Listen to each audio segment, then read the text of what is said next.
Welcome to the GS competition institute. आज है 18 जून 2022 और 18 जून 2022 के करंट अफेयर्स के जितने भी इंपॉर्टेंट क्वेश्चन बन सकते हैं सारे हम इस वीडियो में डिस्कस करेंगे। आए सभी ज़्यादा से ज़्यादा बच्चे आके जुड़े आकर देखे आके अपने डेली की क्लास को कैसे हम यहाँ पे करते हैं। सभी बच्चे लाइक कमेंट करते जाएंगे जय हिंद जय भारत का, और सभी बच्चे पेन कॉपी लेके बैठेंगे ताकि जितने सारे इंपॉर्टेंट क्वेश्चन हम यहाँ पे करते हैं वो अपने नोट्स में नोट करते जाएंगे। आए सभी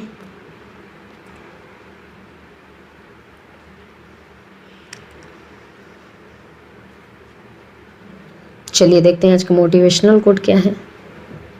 समय के पास इतना समय नहीं है कि वो आपको दोबारा समय दे सके। चलिए इसी के साथ देखते हैं आज का पहला क्वेश्चन क्या है। हाल ही में परिवार प्रेषण का अंतर्राष्ट्रीय दिवस कब मनाया गया है? तो ये भी 16 जून को परिवार प्रेषण का अंतर्राष्ट्रीय दिवस मनाया गया है। अब परिवार प्रेषण का अंतर्राष्ट्रीय दिवस यानी कि इंटरनेशनल डे ऑफ फैमिली रेमिडेंस। अब माइंड में ज़रूर क्लिक किया होगा कि प्रेषण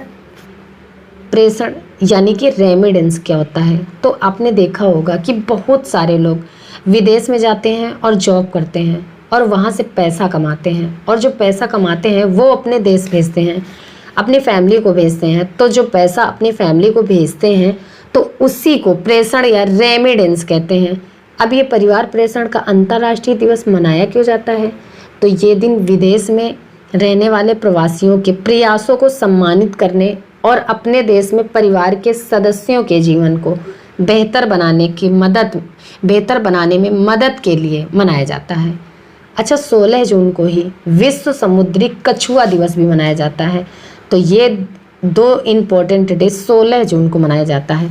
अब ये इम्पोर्टेंट डे वाले क्वेश्चन चल रहे हैं। तो अभी 15 जून को ग्लोबल पिंड डे और विश्व बुजुर्ग दुर्व्यवहार जागरूकता दिवस मनाया गया है। 14 जून को विश्व रक्तदाता दिवस मनाया गया है। 13 जून को अंतर्राष्ट्रीय एल्बिनिज्म जागरूकता दिवस मनाया गया है। 12 जून को बाल श्रम के खिलाफ विश्व दिवस मनाया गया है। 9 जून को विश्व प्रत्यायन दिवस मनाया गया है। 8 जून को विश्व महासागर दिवस मनाया गया है और 7 जून को विश्व खाद्य सुरक्षा दिवस मनाया गया है। 6 जून को रूसी भाषा दिवस मनाया गया है और 5 जून को विश्व पर्यावरण दिवस मनाया गया है। 4 जून को आक्रामकता के शिकार बच्चों का अंतर्राष्ट्रीय दिवस मनाया गया है। 3 जून को विश्व साइकिल दिवस मनाया गया है और 2 जून को तेलंगाना स्थापना दिवस मनाया गया है।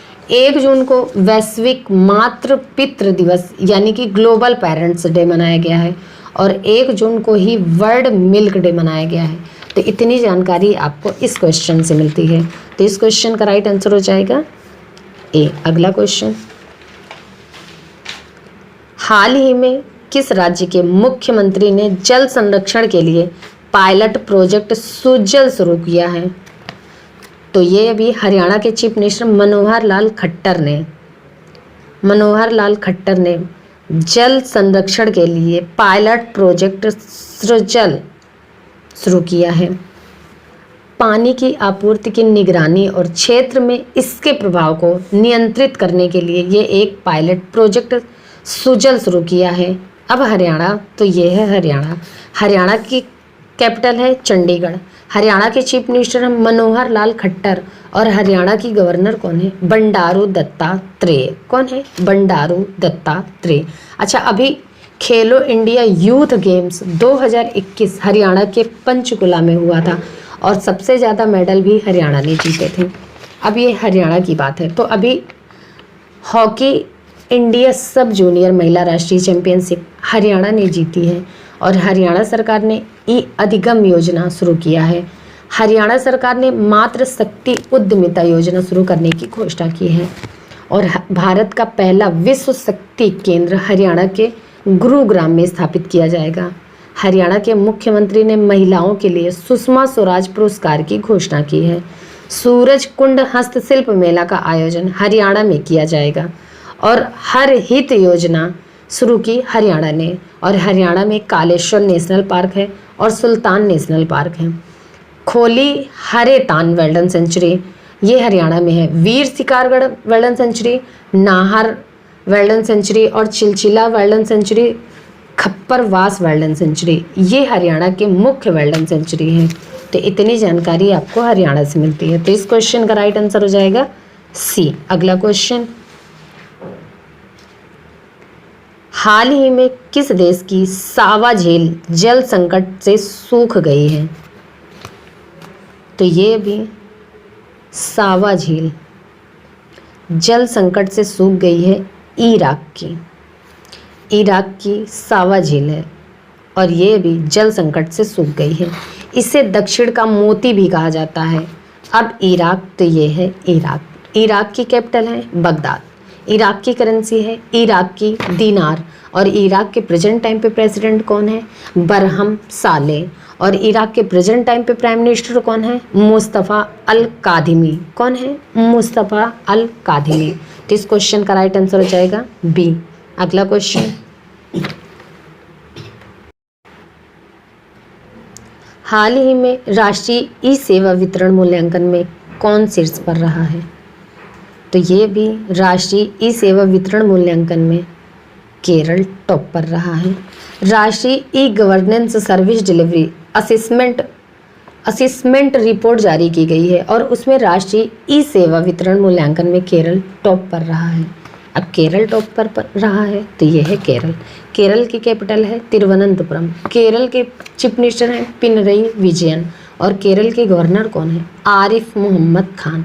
और आरिफ मोहम्मद खान ने ही वन स्कूल वन IS योजना शुरू की है। अच्छा, अभी केरल सरकार ने स्थानीय निकायों को जंगली सुअरों को मारने का आदेश दिया है। संतोष ट्रॉफी 2022 का खिताब केरल ने पश्चिम बंगाल को हराकर जीता है।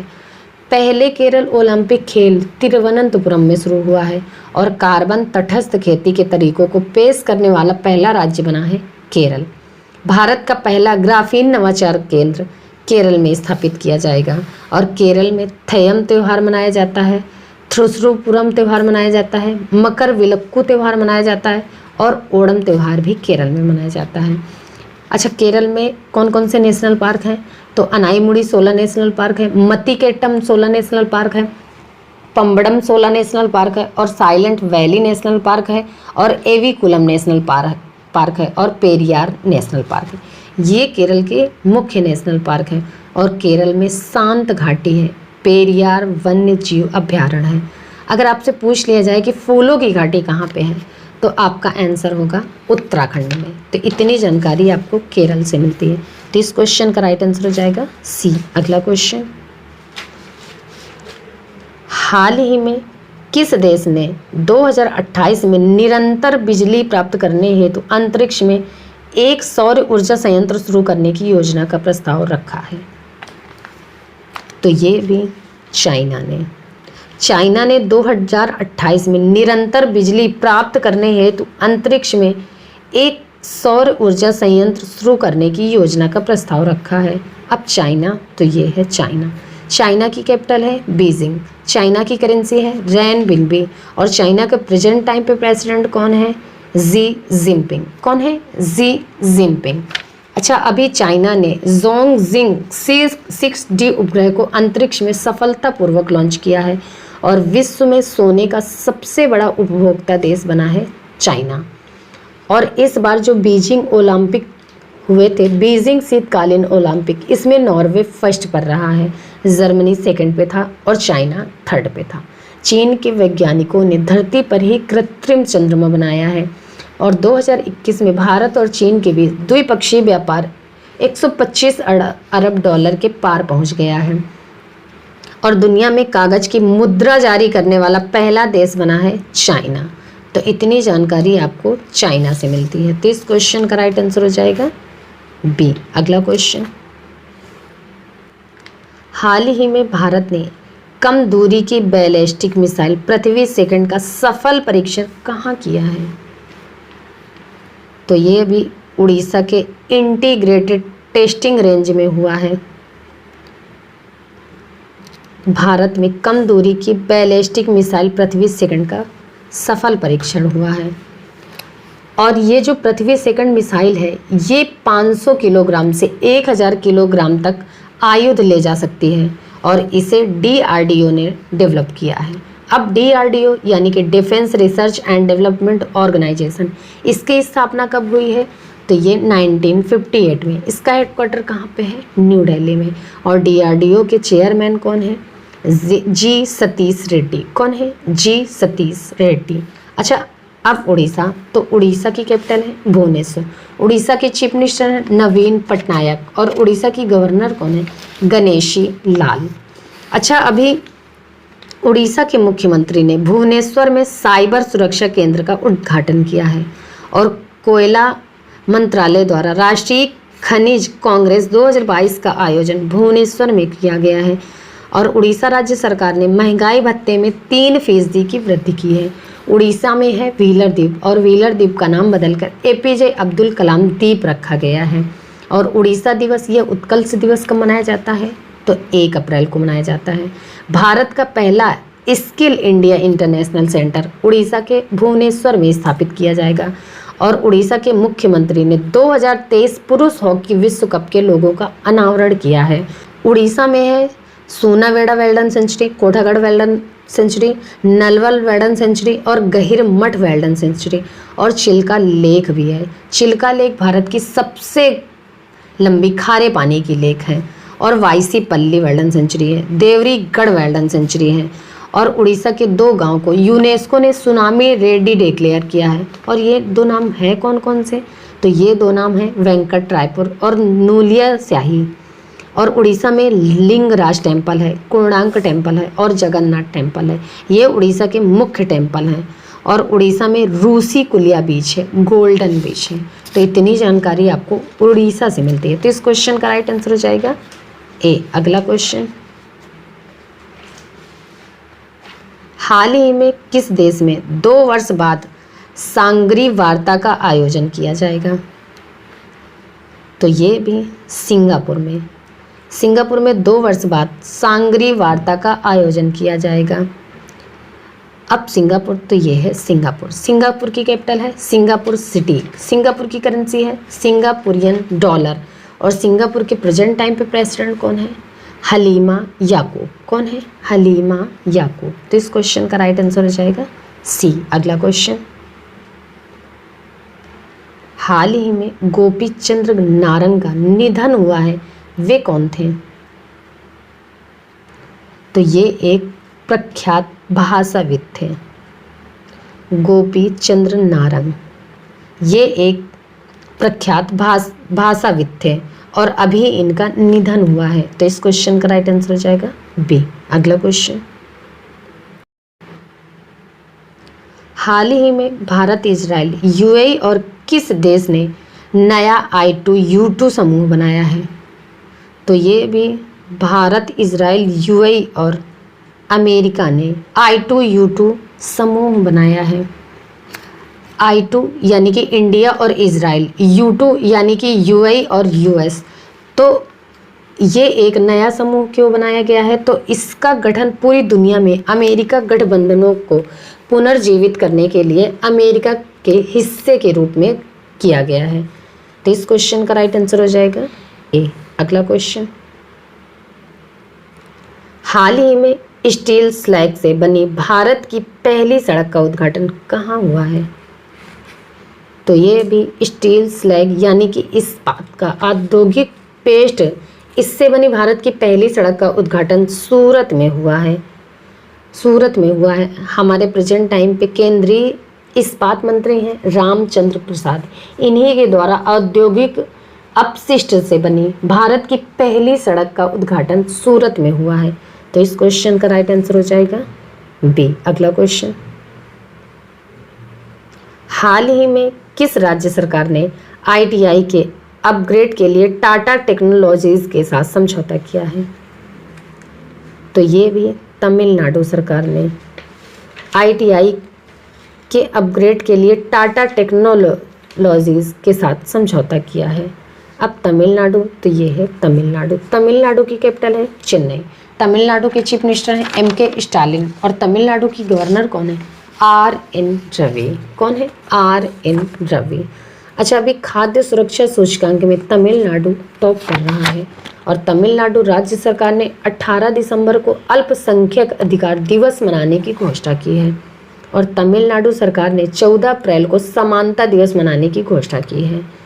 71वीं सीनियर राष्ट्रीय बास्केटबॉल चैंपियनशिप तमिलनाडु ने पंजाब को हराकर जीता है और भारत का सबसे बड़ा तैरता हुआ सौर ऊर्जा संयंत्र थुथुकुडी तमिलनाडु में स्थापित किया गया है और तमिलनाडु में जल्लीकट्टू का आयोजन किया गया है।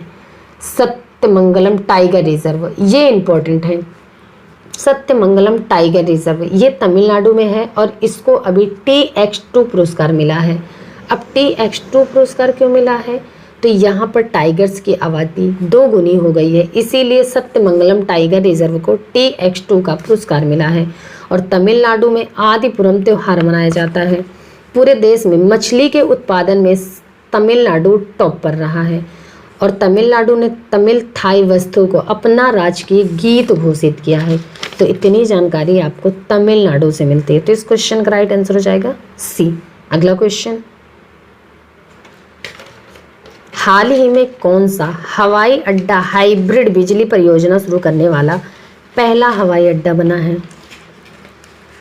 तो ये भी मुंबई का छत्रपति शिवाजी महाराज का अंतर्राष्ट्रीय हवाई अड्डा हाइब्रिड बिजली परियोजना शुरू करने वाला हवाई अड्डा बना है। तो इस क्वेश्चन का राइट आंसर हो जाएगा बी। अगला क्वेश्चन, हाल ही में किसने महिला संस्थापकों के लिए स्टार्टअप एक्सेलरेटर प्रोग्राम की घोषणा की है? तो ये भी गूगल ने महिलाओं संस्थापकों के लिए स्टार्टअप एक्सेलरेटर प्रोग्राम की घोषणा की है। तो इस क्वेश्चन का राइट आंसर हो जाएगा सी। अगला क्वेश्चन, हाल ही में किस राज्य ने 1 गीगावाट सौर ऊर्जा परियोजना स्थापित करने के लिए NLC इंडिया के साथ समझौता किया है?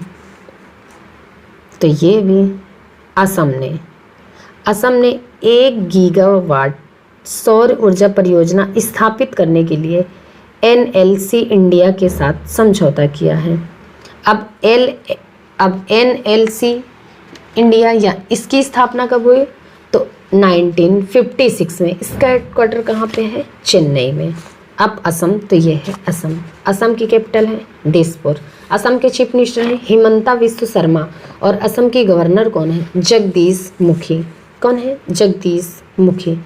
भारत का पहला शुद्ध हरित हाइड्रोजन संयंत्र असम में शुरू हुआ है और असम में जल मार्ग कॉन्क्लेव 2022 का आयोजन किया गया है।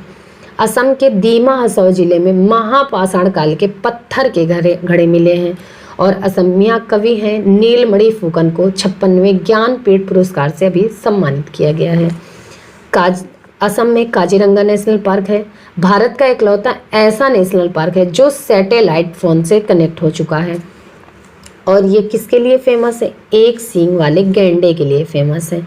अच्छा, असम के मुख्य नेशनल पार्क कौन कौन से हैं? काजीरंगा, मानस, नामेरी, ओरंग, डिब्रू सैखोवा, रायमोना और देहिंग पटकई ये सबसे लेटेस्ट पार्क है। और असम सरकार ने खेल क्षेत्र के इंफ्रास्ट्रक्चर के विकास के लिए 1000 करोड़ रुपए खर्च करने का फैसला किया है। और असम के लोकप्रिय नृत्य कौन कौन से हैं? तो बिहू, बागरुम्बा, भारोल और झूमर। तो इतनी जानकारी आपको असम से मिलती है। तो इस क्वेश्चन का राइट आंसर हो जाएगा बी। अगला क्वेश्चन, हाल ही में किसे अमेरिका के राष्ट्रपति के विज्ञान सलाहकार के रूप में नियुक्त किया जाएगा? तो ये भी अमेरिका के राष्ट्रपति के विज्ञान सलाहकार के रूप में अपॉइंट किया गया है आरती प्रभाकर को अमेरिका के राष्ट्रपति विज्ञान सलाहकार के रूप में अपॉइंट किया गया है। तो इस क्वेश्चन का राइट आंसर हो जाएगा सी। चलिए बच्चा, फिर आज की क्लास हम यहीं तक रखते हैं। मिलते हैं अगली क्लास में। तब तक के लिए आप सब केयरफुल रहिए। जय हिंद।